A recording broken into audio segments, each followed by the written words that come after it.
Guys मेरे मैंने अभी नॉब देखे नवीन टेक्निकल जोन। तो गाइस आज हम बात करेंगे ओप्पो F19 प्रो के बारे में। गाइस आज का हमारा टॉपिक है keyboard sound settings, how to enable and disable keyboard sound. तो गाइस कैसे अपने फोन में देखिए आप कीबोर्ड साउंड को इनेबल एंड डिसेबल कर पाएंगे, तो इस वीडियो में हम सब जानेंगे। तो गाइस वीडियो को आखिरी देखिए एंड समझिए। एंड अभी तक आपने हमारे चैनल को सब्सक्राइब नहीं किया है तो प्लीज़ सब्सक्राइब कर लीजिएगा। तो गाइस बिना टाइम वेस्ट कर यह वीडियो स्टार्ट करते। तो आप अपने फोन में देखिए सेटिंग्स में जाइएगा एंड यहाँ पे आप नीचे आके देखिए एडिशनल सेटिंग्स ऑप्शन पे।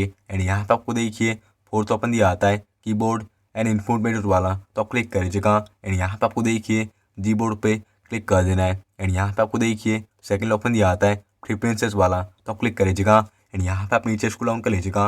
एंड यहाँ पे आपको नीचे में देखिए साउंड ऑन की प्रेस ऑप्शन दिया आता है, तो आप इसे ऑन कर दीजिएगा। तो गाइस जैसे आप इसे ऑन करेंगे तो आपके फोन में देखिए कीबोर्ड साउंड इनेबल हो जाएगा। एंड यहाँ से देखिए आप कीबोर्ड को यहाँ से देखिए वॉल्यूम को कंट्रोल कर सकते, एडजस्ट कर सकते अपने फ़ोन में इजीली तरीके से। अगर आप इसे डिसेबल करना चाहते कीबोर्ड साउंड को, तो इस टैप से अपने फ़ोन में देखिए आप इसे डिसेबल भी कर पाते। तो इस टैप से देखिए आप अपने फ़ोन में कीबोर्ड साउंड को इनेबल एंड डिसेबल कर पाते। तो गाइस ये था आज का हमारा टॉपिक। उम्मीद है गाइस आपको वीडियो पसंद होगी। आज के लिए बस इतना ही। Thank you.